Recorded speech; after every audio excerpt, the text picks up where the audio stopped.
तो मेरा नाम है अभिषेक त्रिपाठी और आज आप सुन रहे हैं डॉक्टर जोसेफ मर्फी की बहुत ही फेमस पुस्तक the power of subconscious mind के बारे में। The power of subconscious mind यानी हमारे अवचेतन मन की शक्ति। आज उसके बारे में हम सुनेंगे। डॉक्टर जोसेफ मर्फी बहुत ही फेमस एक साइकोलॉजिस्ट थे जिनका जन्म आयरलैंड में हुआ और बाद में अमेरिका में बस गए। साइकोलॉजी में पीएचडी करने के बाद डॉक्टर मर्फी ने अपना अधिकांश जीवन पूरी तरह धर्मों के अध्ययन में बिताया। रिसर्च के मामले में कई साल तक भारत में भी रहे। विश्व के सभी प्रमुख धर्मों का कई वर्षों तक अध्ययन करने के बाद उन्हें विश्वास हो गया कि पूरी सृष्टि में एक विराट शक्ति व्याप्त है और वह शक्ति हमारे भीतर है। उस शक्ति का नाम है हमारे अवचेतन मन की शक्ति है। डॉक्टर जोसेफ मर्फी यहाँ पर कहते हैं, उन्होंने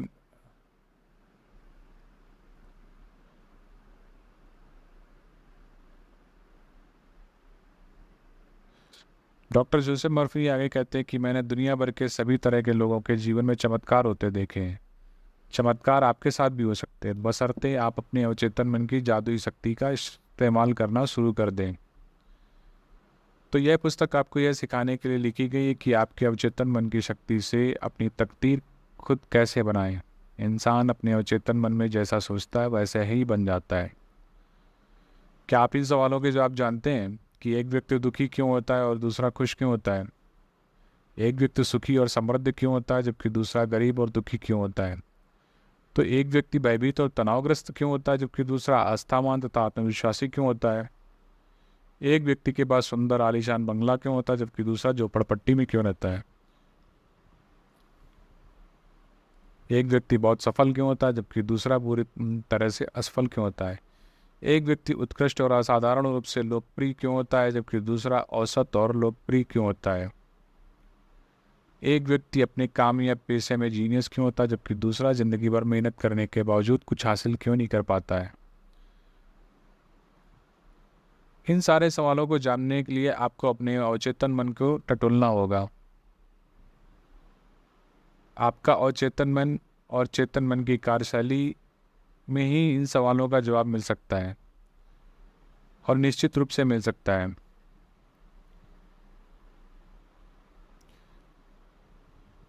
इस तरह के बहुत से सवालों के जवाब बताने की गहरी इच्छा के कारण ही मुझे यह पुस्तक लिखने की प्रेरणा मिली। मैंने मस्तिष्क की आधारभूत सच्चाइयों को सरलतम भाषा में समझाने की कोशिश की है। मैं मानता हूँ कि जीवन और मस्तिष्क के मूलभूत तथा आधारभूत नियमों को रोजमर्रा की सरल भाषा में समझाना पूरी तरह से संभव है। आप इस पुस्तक में वही भाषा पाएंगे जो अखबारों, पत्र पत्रिकाओं, ऑफिसों और घरों में मिलती है। मैं आपसे इस पुस्तक का अध्ययन करने और इसमें बताई तकनीकों को अमल में लाने का आग्रह करता हूँ।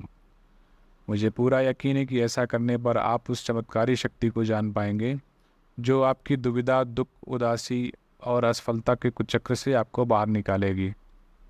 यह शक्ति आपको अपनी सच्ची मंजिल तक पहुंचाने का मार्गदर्शन देगी, आपकी समस्याएं सुलझाएगी, आपको भावनात्मक तथा शारीरिक बीमारियों से मुक्त करेगी और आपको स्वतंत्रता, खुशी व मानसिक शांति के राजसी मार्ग पर पहुंचा देगी। आपके अवचेतन मन की चमत्कारी शक्ति आपकी हर बीमारी ठीक कर सकती है। यह आपको दोबारा स्वस्थ, उत्साही और शक्तिशाली बना सकती है। जब अपनी आंतरिक शक्तियों का प्रयोग करना सीख लेंगे तो आप डर की कैद से मुक्त हो जाएंगे और ऐसे आनंददायी जीवन का स्वाद चखेंगे जिसे ईश्वर ने अपनी संतानों के लिए आनंददायक मुक्ति कहा है। हमारे लिए अवचेतन मन की चमत्कारी शक्ति का सबसे बड़ा प्रमाण यह होगा कि हमारी बीमारी ठीक हो जाए, तब हमें इस पर भरोसा हो जाएगा। कई साल पहले मैंने अपने एक ट्यूमर का इलाज किया जिसे डॉक्टरों की भाषा में सरकोमा कहा जाता है। मैंने यह इलाज अपने अवचेतन मन की उस शक्ति के माध्यम से किया जिसने मेरे शरीर की रचना की है और जो मेरे सभी महत्वपूर्ण शारीरिक कार्यों को नियंत्रित करती है। उस ट्यूमर को मैंने जिस तकनीक से ठीक किया था वह तकनीक इस पुस्तक में आगे विस्तार से बताई गई है। मुझे पूरा यकीन है कि इससे दूसरों को भी उस उपचारक शक्ति का पर विश्वास हो जाएगा जो हम सभी के अवचेतन मन की गहराइयों में मौजूद है। एक बुजुर्ग डॉक्टर मित्र की सलाह से मुझे अचानक यह एहसास हुआ कि जब अवचेतन मन के रचनात्मक ज्ञान ने मेरा पूरा शरीर और इसके सभी अंग बनाए हैं, तो यह अपनी बनाई गई चीज़ को ठीक क्यों नहीं कर सकता। पुरानी कहावत है, डॉक्टर घाव और पट्टी करता है, ईश्वर उसे ठीक करता है। वैज्ञानिक प्रार्थना मस्तिष्क के चेतन और अवचेतन स्तरों के बीच की ऐसी सामंजस्यपूर्ण पारस्परिक क्रिया है जिससे किसी विशिष्ट उद्देश्य को पाने के लिए वैज्ञानिक तरीके से निर्देशित किया जाता है। यह पुस्तक आपके भीतर छिपी अनंत शक्तियों के दोहन का वैज्ञानिक तरीका सिखाएगी। यह पुस्तक आपको वह सब कुछ पाने में समर्थ बनाएगी जो आप अपने जीवन में सचमुच चाहते हैं। आप अधिक सुखी, संपूर्ण और समृद्ध जीवन चाहते हैं। इस चमत्कारी शक्ति का इस्तेमाल करके अपने रोज़मर्रा के जीवन को सुखी बनाएं, अपने काम धंधे की समस्याओं को सुलझाएं और पारिवारिक रिश्तों में सद्भाव लाएं। आप इस पुस्तक को बार बार पढ़ें।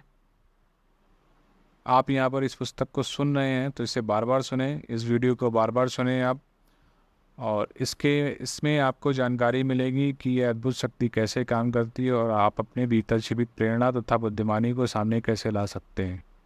अवचेतन मन के प्रभावित करने की आसान तकनीकें सीखेंगे।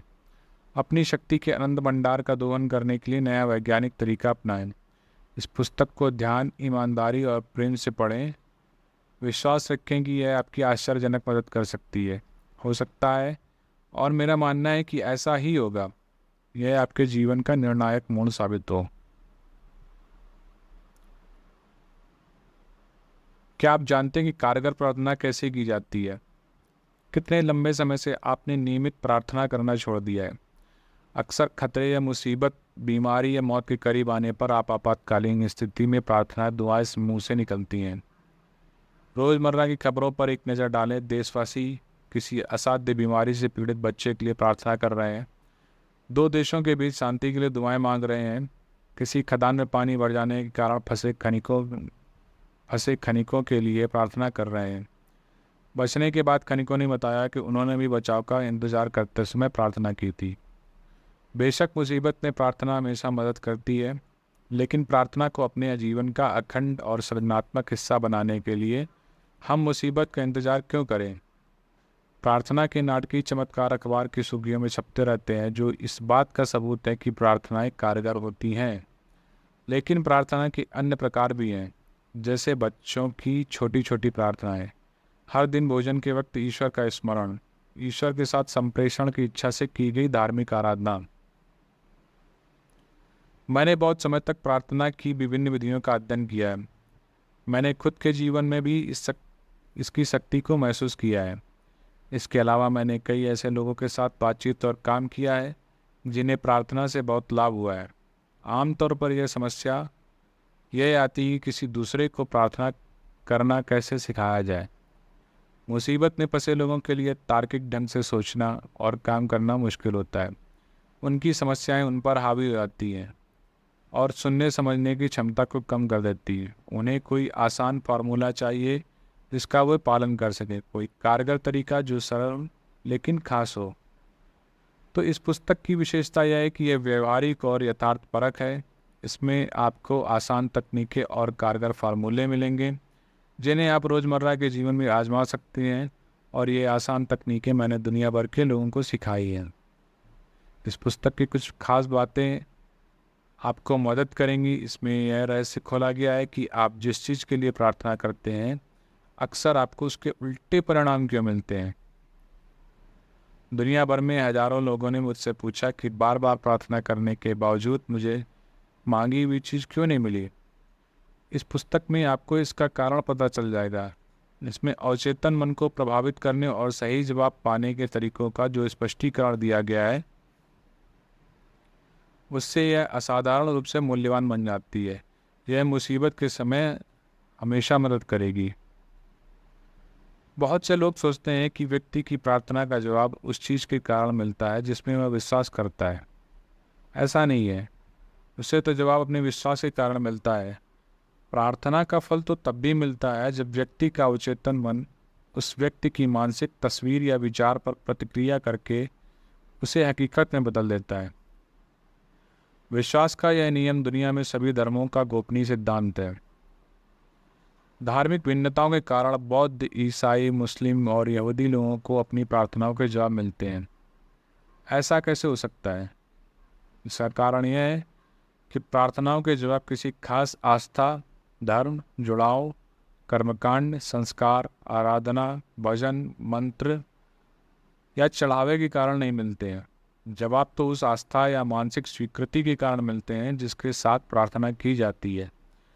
जीवन का नियम आस्था का नियम है। आस्था या विश्वास को संक्षेप में आप मस्तिष्क का विचार कह सकते हैं। व्यक्ति जैसा सोचता है, महसूस करता है और विश्वास करता है, वैसी ही उसके मन, शरीर और परिस्थितियों की स्थिति होती है। आप क्या कर रहे हैं, क्यों कर रहे हैं, यह जान लेने के बाद आप अवचेतन मन की मदद से ऐसी तकनीक तैयार कर सकते हैं जो आपके जीवन को की सभी इच्छाएं, सभी चीज़ें दिलाएं।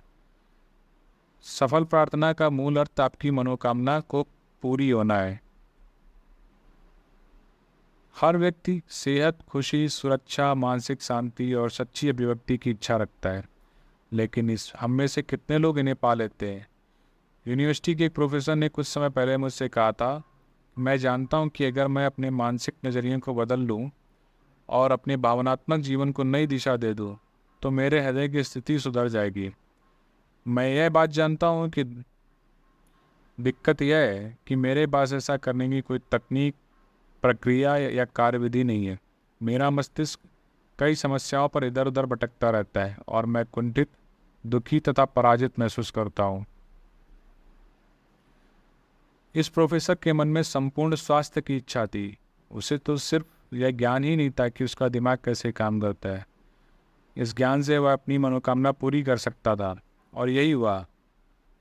इस पुस्तक में बताए उपचारक विधियों के इस्तेमाल से वह पूर्ण स्वस्थ हो गया। आपके अवचेतन मन की चमत्कारी शक्तियाँ उस समय भी मौजूद थी जब आप या पैदा नहीं हुए थे, जब कोई चर्च नहीं था, जब दुनिया ही नहीं थी, जब कोई धर्म नहीं था। जीवन की महान शाश्वत सच्चाइयाँ और सिद्धांत उस समय भी मौजूद थे जब कोई धर्म शुरू नहीं हुआ था। मैं आपसे आग्रह करता हूँ कि आगे आने वाले अध्यायों में आप इस अद्भुत, जादुई, काया पलट कर देने वाली शक्ति तथा इसकी उपयोगिता को अच्छे से जान लें। यह मानसिक और शारीरिक घावों को भर देगी, डरे हुए मन को हौसला बनाएगी और आपको गरीबी, असफलता, दुख, कमी, कुंठा की सीमाओं से पूरी तरह से आज़ाद कर देगी। आपको तो बस मानसिक और भावनात्मक रूप से उस अच्छी चीज़ के साथ जुड़ना है जिसे आप हकीकत बनाना चाहते हैं। आपके अवचेतन मन की रचनात्मक शक्तियाँ इसी के अनुसार प्रतिक्रिया करेंगी। आज ही अभी शुरुआत कर दें। अपने जीवन में चमत्कार होते देखें। ऐसा तब तक करते रहें जब तक कि सूरज ना निकल आए और अंधेरा दूर ना हो जाए। आपके भीतर बहुत बड़ा खजाना है। उसे हासिल करने के लिए आपको बस अपने मन की आंखें खोलकर उसे देखना भर है। आपके भीतर नियामतों का अथाह भंडार है, जिसमें से आप सुखद, समृद्ध और आनंदमय जीवन जीने के लिए जरूरी हर चीज़ निकाल सकते हैं। कई लोग अपनी संभावनाओं को इसलिए नहीं जान पाते क्योंकि उन्हें अपने भीतर मौजूद असीमित ज्ञान और अनंत प्रेम के भंडार का पता ही नहीं होता। जबकि सच तो यह है कि इसमें से आप अपनी हर मनचाही चीज़ निकाल सकते हैं। लोहे का चुंबकीय टुकड़ा अपने भार से 12 गुना अधिक वजन उठा सकता है, लेकिन अगर आप उस चुंबकीय गुण को हटा दें तो यह एक पंखा भी नहीं उठा पाएगा। इसी तरह लोग भी दो तरह के होते हैं। एक वे जो चुंबकीय होते हैं, वे आत्मविश्वास और आस्था से भरे होते हैं। वे जानते हैं कि वे सफल होने तथा जीतने के लिए पैदा हुए हैं। दूसरी तरह के लोग वे होते हैं जिनमें चुंबकीय गुण नहीं होता है। वे बहुत बड़ी तादाद में होते हैं। वे डरों तथा शंकाओं से भरे होते हैं। अवसर आने पर वे कहते हैं, अगर मैं सफल नहीं हुआ तो क्या होगा? कहीं मेरा पैसा ना डूब जाए, लोग मेरी हंसी उड़ाएंगे। इस तरह के लोग ज़िंदगी में ज़्यादा आगे तक नहीं जा पाते। उनका डर उन्हें उसी जगह पर रोके रखता है जहाँ वे हैं।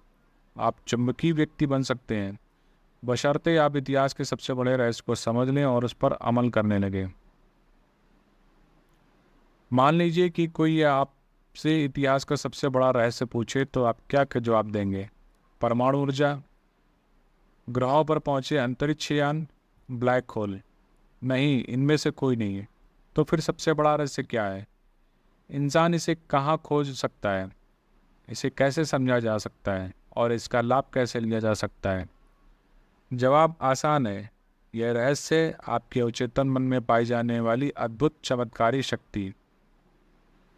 आज यह वह आखिरी जगह है जहाँ ज़्यादातर लोग इसकी तलाश करते हैं। इसी कारण यह रहस्य बहुत कम लोगों को पता चल पाता है। अवचेतन मन की छुपी हुई शक्ति का प्रयोग करना सीखकर आप अपने जीवन में अधिक शक्ति, दौलत, सेहत, खुशी और आनंद पा सकते हैं। आपको इस शक्ति को हासिल करने की ज़रूरत नहीं है, यह तो आप में पहले से ही है। बहरहाल आपको ये सीखना होगा कि आपका इस्तेमाल कैसे किया जा सकता है। आपको इसे समझना ही होगा ताकि आप अपने जीवन के सभी पहलुओं में इसका प्रयोग कर सकें।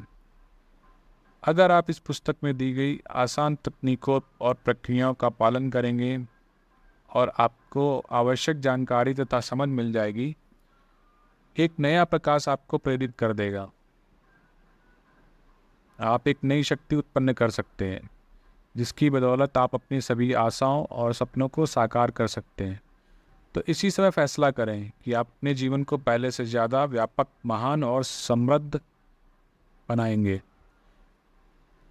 आपकी अवचेतन गहराइयों में सभी आवश्यक चीज़ों के बारे में असीमित ज्ञान, शक्ति और आपूर्ति का भंडार है। आपका अवचेतन मन इस बात का इंतज़ार कर रहा है कि आप इसे विकसित करें और अभिव्यक्ति दें। अगर आप खुले दिमाग के और ग्रहणशील हैं तो आपके अवचेतन मन में मौजूद असीमित ज्ञान आपको वह हर चीज़ बता सकता है जिसकी आपको कभी भी कहीं भी ज़रूरत हो। आप नए विचार पा सकते हैं, आविष्कार कर सकते हैं, नई खोजें कर सकते हैं और नई कलाकृतियाँ बना सकते हैं। आपके अवचेतन मन का असीमित ज्ञान आपको आश्चर्यजनक नई जानकारी दे सकता है। इसे अपने सामने प्रकट होने दें। यह आपके जीवन में आदर्श अभिव्यक्ति और सही जगह का रास्ता खोल देगा। आपके अवचेतन मन की बुद्धिमानी से आप आदर्श जीवन साथी को आकर्षित कर सकते हैं, सही बिजनेस पार्टनर या सहयोगी को भी। यह आपको दौलतमंद बनाने का रास्ता बता सकती है। यह आपको वित्तीय रूप से आज़ाद कर सकती है ताकि आप अपनी दिल की इच्छा के अनुसार बने और रहें। विचार, भावना, शक्ति, प्रकाश, प्रेम और सौंदर्य की इस आंतरिक जगत को खोजना आपका बुनियादी अधिकार है। यह शक्तियाँ अदृश्य हैं लेकिन बहुत शक्तिशाली हैं। आपके अवचेतन मन में हर समस्या का समाधान और हर परिणाम का कारण होता है। जब आप अपनी इन छुपी हुई शक्तियों का प्रयोग करना सीख लेंगे तो आपको प्रचुरता, सुरक्षा, खुशी और नियंत्रण बढ़ाने के लिए आवश्यक शक्ति तथा बुद्धिमानी मिल जाएगी। मैंने अवचेतन मन की शक्ति को देखा है। मैंने इसकी शक्ति से अपाहिजों को पूर्ण स्वस्थ होते देखा है। अवचेतन मन के सहारे उन्होंने खुशी, सेहत और आनंद की भावनाओं को हकीकत में बदला है। यकीनन आपकी अवचेतन मन में ऐसी चमत्कारी उपचारक शक्ति है जो परेशान दिमाग और टूटे हुए दिल का इलाज कर सकती है। यह आपके मस्तिष्क की जेल का दरवाज़ा खोलकर आपको आज़ाद कर सकती है। यह आपको सभी तरह के भौतिक, शारीरिक बंधनों से मुक्त कर सकती है। अगर आप किसी क्षेत्र में प्रगति करना चाहते हैं तो इसके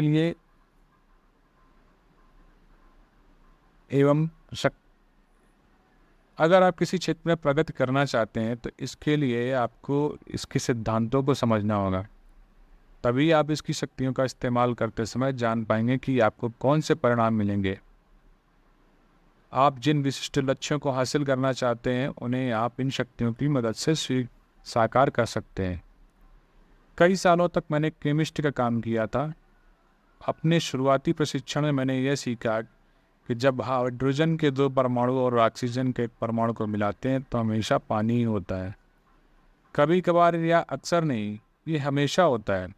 जब आप ऑक्सीजन के 1 परमाणु और कार्बन के 1 परमाणु को मिलाते हैं तो कार्बन मोनोऑक्साइड नाम की जहरीली गैस उत्पन्न होती है। लेकिन अगर आप ऑक्सीजन का 1 और परमाणु जोड़ देते हैं तो आपको कार्बन डाइऑक्साइड मिल जाती है, यानी ऑक्सीजन के 2 परमाणु और कार्बन का 1 परमाणु मिलकर कार्बन डाइऑक्साइड गैस मिल जाती है, जो प्राणियों के लिए हानि रहित और पौधों के लिए जीवनदायी होती है। ये शाश्वत तथा अपरिवर्तनीय तथ्य हैं। इन्हें हम सिद्धांत कहते हैं। काम करने की दृष्टि से आपके अवचेतन मन के सिद्धांत केमिस्ट्री, फिजिक्स और गणित के सिद्धांतों से अलग नहीं है। अगर आप रासायनिक या भौतिक शक्तियों का प्रयोग करना चाहते हैं तो आपको इन क्षेत्रों के सिद्धांतों को सीखना होगा। इसी तरह अगर आप अपने अवचेतन मन की शक्ति का प्रयोग करना चाहते हैं तो आपको इसके भी सिद्धांतों को सीखना होगा। आमतौर पर इस सिद्धांत को सभी स्वीकार करते हैं। पानी अपना स्तर खुद खोज लेता है। यह एक शाश्वत सिद्धांत है। यह हर जगह, हर समय पानी और पानी जैसे सभी द्रवों पर लागू होता है। प्राचीन मिस्र के लोग इस सिद्धांत को जानते थे। इसका प्रयोग उन्होंने महान पिरामिडों की नींव को आदर्श रूप से समतल बनाने के लिए किया था। आज भी सिंचाई तंत्र से लेकर हाइड्रो इलेक्ट्रिक पावर स्टेशन बनाते समय इंजीनियर इसका प्रयोग करते हैं। या दूसरा सिद्धांत लें कि गर्म होने पर पदार्थ फैलता है। यह हर जगह, हर समय और हर परिस्थिति में सच है। अगर आप स्टील के टुकड़े को गर्म करेंगे तो यह फैलेगा, चाहे स्टील चीन का हो, इंग्लैंड का हो या भारत का हो, या पृथ्वी के चक्कर लगा रहे अंतरिक्ष यान में हो। जिस तरह से गर्म होने पर पदार्थ फैलता है, यह एक शाश्वत सत्य है। यह भी एक शाश्वत सत्य है कि आप अपने अवचेतन मन पर जो छाप छोड़ते हैं वह परिस्थिति, अनुभव और घटना के रूप में व्यक्त होती है। आपकी प्रार्थना का जवाब मिलता है क्योंकि आपके अवचेतन मन की शक्ति सिद्धांत है। सिद्धांत यानी वह तरीका जिससे कोई चीज़ काम करती है। उदाहरण के लिए समझें, बिजली का एक महत्वपूर्ण सिद्धांत है कि यह उच्च क्षमता से निम्न क्षमता की ओर काम करती है। जब आप बल्ब चालू करते हैं या इलेक्ट्रिक स्टोव पर खाना पकाते हैं तो आप बिजली के सिद्धांत को नहीं बदलते, आप इस सिद्धांत का लाभ लेते हैं। प्रकृति के साथ सहयोग करके आप अद्भुत खोजों और आविष्कारों को साकार कर सकते हैं जो मानवता के अनंत तरीकों से सुख प्रदान करते हैं। आपका अवचेतन मन सिद्धांत है। यह विश्वास के नियम पर काम करता है। आपको यह जानना होगा कि विश्वास क्या है, यह क्यों और कैसे काम करता है। जिस तरह से बाइबल सरल, स्पष्ट और सुंदर तरीके से बताती है कि जो भी इस पहाड़ से कहेगा कि तुम हट जाओ तथा समुद्र में चले जाओ, और वह अपने दिल में शंका नहीं करेगा बल्कि विश्वास रखेगा कि जो वह कहता है अवश्य होगा, वह जो कहेगा वह अवश्य होगा। आपके मन का नियम विश्वास का नियम है। इसका मतलब है कि अपने मन की कार्यविधि में विश्वास करना और स्वयं पर विश्वास करना, स्वयं विश्वास पर विश्वास करना। आपके मन का विश्वास और कुछ नहीं, आपके मस्तिष्क का विचार है। आपका अवचेतन मन आपके विचारों पर प्रतिक्रिया करता है और उन्हीं के अनुरूप अनुभवों, कार्यों, घटनाओं तथा परिस्थितियों को उत्पन्न कर देता है। याद रखें, आपको सफलता उस चीज़ के कारण से नहीं मिलती जिसमें आप विश्वास करते हैं। सफलता तो मन के विश्वास के कारण मिलती है। मानव जाति को जकड़ने वाले झूठे विश्वासों, रायों, अंधविश्वासों तथा डरों को स्वीकार करना बंद कर दें। शाश्वत सत्यों और जीवन की उन सच्चाइयों पर विश्वास करना शुरू करें जो कभी नहीं बदलती हैं। इस मोड़ पर पहुंचने के बाद आप आगे, ऊपर और ईश्वर की तरफ बढ़ने लगेंगे। जो लोग इस पुस्तक को पढ़ेंगे, सुनेंगे, अपने अवचेतन मन के सिद्धांतों पर आस्था के साथ अमल करेंगे, वे वैज्ञानिक तथा कारगर प्रार्थना करने की काबिलियत हासिल करेंगे, अपने लिए भी और दूसरों के लिए भी। आपकी प्रार्थना का जवाब क्रिया और प्रतिक्रिया के शाश्वत नियम के अनुसार मिलता है। विचार निहित क्रिया है, प्रतिक्रिया आपके अवचेतन मन का वह जवाब है जो आपकी विचार की प्रकृति से मेल खाता है। अपने मन को स्वस्थ, सुख, शांति और सद्भाव की अवधारणाओं से भर दें। आपके जीवन में चमत्कार होने लगेंगे। आपका मस्तिष्क एक है, लेकिन इसके दो स्पष्ट और विशिष्ट कार्यकारी भाग हैं। इन दोनों के कार्य विभाजन मस्तिष्क के सभी विद्यार्थियों को काफ़ी अच्छी तरह मालूम है। आपके मस्तिष्क के ये दोनों हिस्से एक दूसरे से मूलतः अलग हैं। इन दोनों के अपने विशिष्ट गुण और शक्तियाँ हैं जो एक दूसरे से अलग हैं। मस्तिष्क के इन दोनों कार्यों में भेद करने के लिए इसे कई नामों का प्रयोग किया जाता है, जैसे ऑब्जेक्टिव और सब्जेक्टिव, मन, चेतन और अचेतन मन, जागृत और सुषुप्त मन, सतही और गहरा स्वरूप, वॉलंटरी और इनवॉलंटरी मन, पुरुष और स्त्री मन। नाम चाहे जो भी दिया जाए, इससे फर्क नहीं पड़ता है। इससे मस्तिष्क के मूल द्वैत का पता चलता है, यानी विचारों में द्वैत भाव होना स्वाभाविक है। जब भी हमारे मन में कोई विचार आते हैं तो हमारे मन में दो तरीके के विचार होते हैं। एक विचार का मूल स्वरूप होता है और दूसरा उस विचार का विरोध स्वरूप होता है। अगर हम कहते हैं कि हमारा यहाँ पर वहाँ पर चलते हैं, उस जगह पर जाते हैं, मुंबई जाने में बहुत अच्छी जगह है, बहुत सुंदर जगह है, वहाँ पर घूमने लगते हैं तो हमारा मन फ्रेश हो जाएगा। तो दूसरा मन, दूसरी आवाज़ आती है कि नहीं, वहाँ पर जाने में इतने पैसों का खर्च होगा, वहाँ पर जाने में ये नुकसान होगा। तो एक मन फ़ायदा बताता है और दूसरा मन नुकसान बताता है। इस पूरी पुस्तक में मैं आपके मस्तिष्क के दो हिस्सों के लिए कॉन्शियस और सबकॉन्शियस मन का प्रयोग करूँगा, यानी चेतन और अवचेतन मन। आपके मस्तिष्क के दो तरफा कार्यों को जानने का यह अद्भुत तरीका यह है कि आप इसे एक बगीचा मान लें। आप माली हैं। आप अपने अवचेतन मन में हर दिन विचार के बीज बो रहे हैं। ज़्यादातर समय आपको यह एहसास ही नहीं होता कि आप ऐसा कर रहे हैं, क्योंकि बीज आपकी आदतन सोच पर आधारित होते हैं। जैसा आप अपने अवचेतन मन में बोते हैं, आपको अपने शरीर तथा परिस्थितियों में वैसी ही फसल काटनी पड़ती है। कल्पना करें कि आपका अवचेतन मन उपजाऊ मिट्टी है जो सभी तरह के बीजों को उगने में मदद करेगी, चाहे वो अच्छे हों या बुरे। अगर आप कांटे बोते हैं तो क्या आपको अंगूर मिल सकते हैं? अगर आप कंटीली झाड़ियाँ बोते हैं तो क्या आपको अंजीर की फसल मिल सकती है? हर विचार एक कारण और हर परिस्थिति का परिणाम होता है। इसी वजह से यह अनिवार्य है कि आप अपने विचारों पर नियंत्रण रखें। सिर्फ इसी तरह इच्छित परिस्थितियाँ मिल सकती हैं। इसी समय शांति, खुशी, सही कर्म, सद्भावना और समृद्धि के विचारों के बीज बोना शुरू कर दें। शांति और विश्वास से इन चीज़ों के बारे में सोचें। अपने चेतन तार्किक मन में इन्हीं पूरे तरह स्वीकार करें। इन अद्भुत विचार बीजों को अपने मस्तिष्क के बगीचे में बोते रहें। आपको बहुत बढ़िया फसल मिलेगी।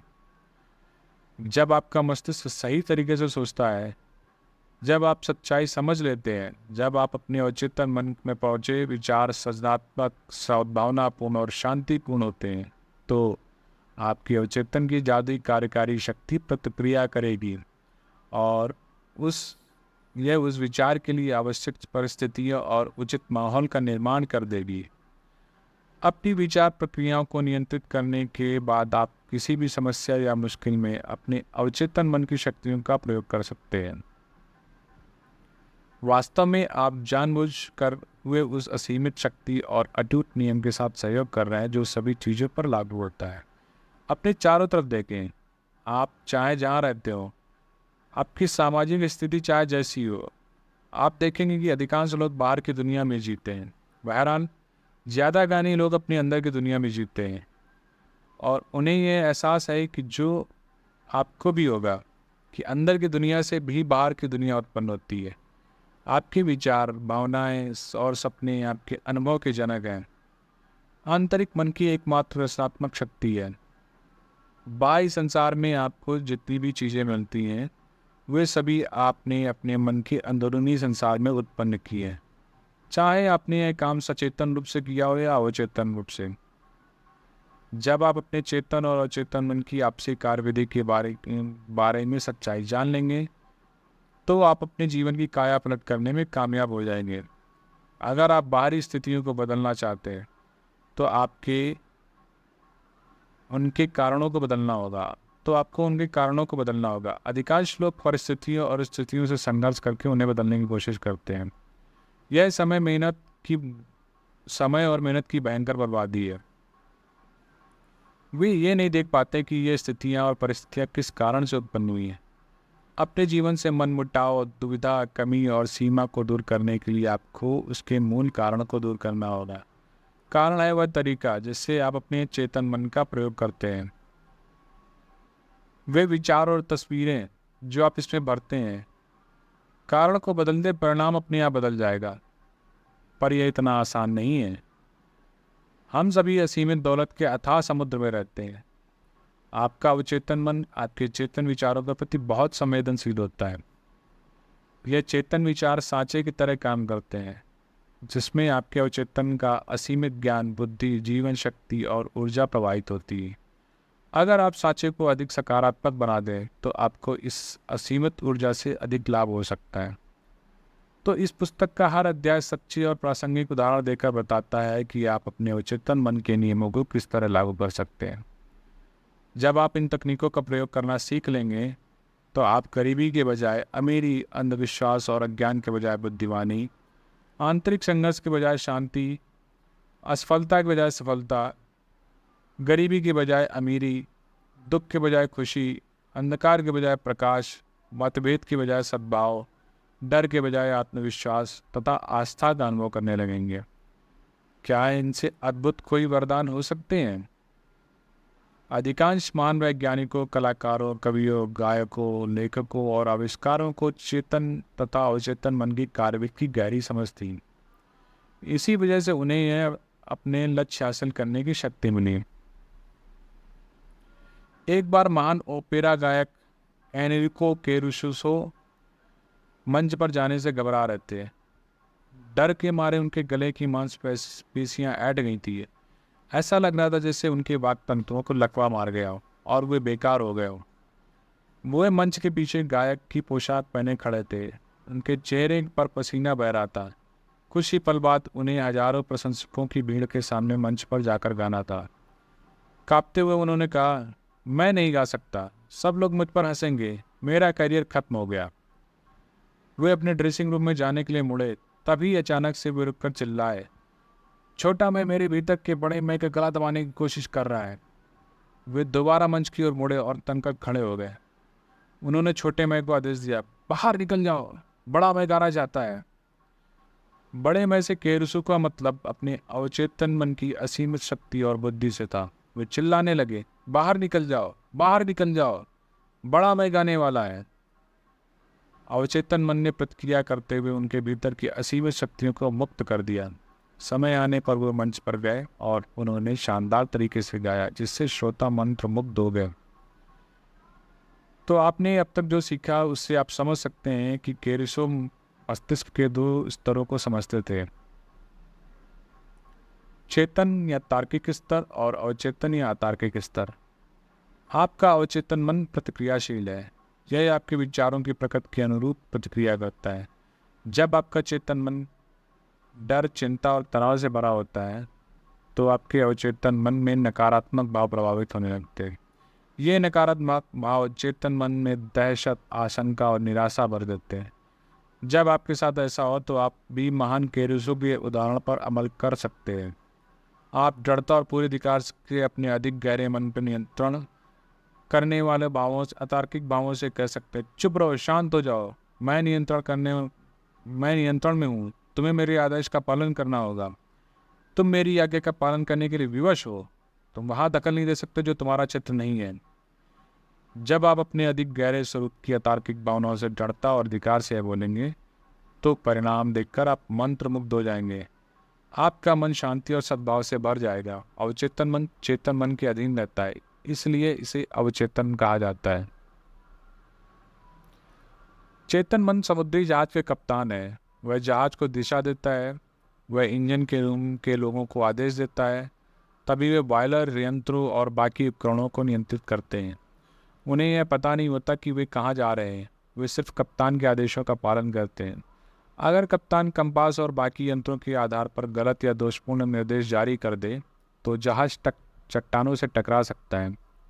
इंडियन रूम के लोग कप्तान के आदेशों का पालन करने के लिए बाध्य हैं, क्योंकि वे वही बास हैं जो कि उसे यह पता होना चाहिए कि यह क्या कर रहा है। इसलिए इंजन रूम के लोग कप्तान से बहस नहीं करते या पलटकर कुछ नहीं कहते, वे तो बस चुपचाप उसके आदेशों का पालन करते हैं। कप्तान अपने जहाज का मालिक होता है और बाकी लोग उसके आदेशों का पालन करते हैं। इसी तरह आपका चेतन मन आपके जहाज का कप्तान और मालिक होता है, आपके शरीर, आपके परिवेश और आपसे जुड़े सभी मामलों का। चेतन मन अपने विश्वास तथा अनुमानों के आधार पर आदेश देता है और आपका वो चेतन मन चुपचाप उन आदेशों को मान लेता है। यह आदेशों पर सवाल ही नहीं करता या यह नहीं पूछता कि वे किस आधार पर दिए जा रहे हैं। अगर आप खुद से बार बार कहें कि मेरे पास इस चीज़ को खरीदने के लिए पैसे नहीं हैं, तो आपका वो चेतन मन आपकी बात मान लेता है। वह यह सुनिश्चित कर देता है कि आपके पास अपनी मनचाही चीज़ खरीदने के लिए कभी पैसे ना रहें। जब तक आप यह कहते रहेंगे कि मेरे पास उस कार, छुट्टियों, उस घर के लिए पैसे नहीं हैं, तब तक आपका वो चेतन मन आपके आदेशों का पालन करता रहेगा। आप जीवन में इन चीज़ों को कभी नहीं खरीद पाएंगे। आप सोचेंगे ऐसा परिस्थितियों के कारण हुआ है। आपको यह लगेगा ही नहीं कि आपने अपने नकारात्मक विचारों से ये परिस्थितियाँ खुद निर्मित की हैं। पिछले क्रिसमस ईव पर नीना डब्ल्यू नाम की एक युवती, जो दक्षिणी कैलिफोर्निया यूनिवर्सिटी की छात्रा है, बीवर्ली हिल्स के एक बेहतरीन शॉपिंग इलाके से गुजर रही थी। उसके मन में उमंग थी। वह बफेलो, न्यूयॉर्क में अपने परिवार के साथ छुट्टियां मनाने जाने वाली थी। जब नीना एक दुकान के पास से गुजरी तो उसकी निगाह डिस्प्ले विंडो में रखे हुए एक सुंदर स्पेनिश लेदर बैग पर पड़ी। उसने उसे हर हसरत भरी नज़रों से देखा, फिर कीमत देखते हुए उसके मुंह से आ निकल गई। वह खुद से कहने वाली थी, मैं इतना बैग कभी नहीं खरीद पाऊंगी। तभी उसे मेरे लेक्चर का यह वाक्य याद आ गया, कभी भी किसी नकारात्मक वाक्य को पूरा मत करो, उसे तत्काल उलटकर सकारात्मक कर दो और आपके जीवन में चमत्कार हो जाएंगे। कांच के पार रखे बैग को बोलते उसने कहा, यह बैग मेरा है, यह बिक्री के लिए है। मैं मानसिक रूप से स्वीकार करती हूँ कि यह मुझे मिलेगा और मेरा अवचेतन मन यह सुनिश्चित करेगा कि यह मुझे मिल जाए। उस शाम को नीना अपने मंगेतर से डिनर पर मिली। वह रैपर में लिपटा एक सुंदर तोहफा लाया था। सांस रोककर नीना ने उसे खोला। वहाँ पर वही लेदर बैग था जिसे उसने उसी दोपहर को देखा था और अपना मान लिया था। उसने अपने मन को उम्मीद से भर लिया। इसी तरह उसने इस मामले को अधिक गहरे मन यानी अवचेतन मन में पहुंचा दिया, जिसके पास उपलब्धि की शक्ति है। बाद में नीना ने मुझे बताया कि मेरे पास उस बैग को खरीदने लायक पैसे भी नहीं थे, लेकिन इसके बावजूद भी यह मुझे मिल गया। अब मैं जान चुकी हूँ कि मुझे धन की और बाकी मनचाही चीज़ें कहाँ मिलेंगी। वे सब मुझे अपने भीतर की शाश्वत खजाने से मिलेंगी। कुछ महीने पहले मुझे रूथ ए नाम की महिला का पत्र मिला, जिसने मेरे भाषण सुने थे। उसने लिखा था, मैं 75 साल की विधवा हूँ। मेरे बच्चे बड़े होने के बाद बाहर चले गए थे। मैं अकेली रह रही थी और सोशल सिक्योरिटी तथा थोड़ी सी पेंशन पर गुजारा कर रही थी। मेरा जीवन बहुत ही सूना और निराशाजनक था। फिर मुझे अवचेतन मन की शक्तियों का आपका यह भाषण याद आया। आपने कहा था कि दोहराव, आस्था और उम्मीद के जरिए हम अपने विचार अवचेतन मन तक पहुंचा सकते हैं। क्या यह सच हो सकता है? मैंने आजमाने का फैसला किया। मेरे पास खोने के लिए कुछ भी नहीं था। मैं बार बार पूरी भावना से दोहराने लगी कि कोई मुझे चाहता है, कोई मुझसे प्यार करता है। मैं शादीशुदा हूँ, मेरा पति दयालु है, प्रेमपूर्ण है तथा आध्यात्मिक मानसिकता वाला है। मैं सुरक्षित और सुखी हूँ। मैं लगभग 2 हफ्ते तक हर दिन यह बात कई बार दोहराती रही। एक दिन नुक्कड़ वाली दवाई की दुकान पर एक रिटायर्ड फार्मासिस्ट से मेरी मुलाकात हुई। वे दयालु, समझदार और बहुत धार्मिक थे। वह मेरी प्रार्थना का आदर्श जवाब थे। 1 हफ्ते के भीतर उन्होंने मेरे सामने शादी का प्रस्ताव रख दिया। इस समय हम यूरोप में हनीमून मना रहे हैं। मैं जानती हूँ कि मेरे अवचेतन मन की बुद्धिमत्ता ही हम दोनों को इतने करीब लाई थी। रूथ ने पाया कि खजाना उसी के भीतर था। उसकी प्रार्थना उसके दिल को सच्ची लगने लगी और उसकी सकारात्मकता उसके अवचेतन मन में उतर गई, जो रचनात्मक साधन है। जिस पल उसने दृढ़ता से यह तस्वीर देखी, उसके अवचेतन मन ने आकर्षण के नियम द्वारा जवाब खोज लिया। बुद्धिमानी और समझदारी से भरा अवचेतन मन उसे और उसके नए पति को एक साथ ले आया। तो आप इस बारे में जरूर सोचें।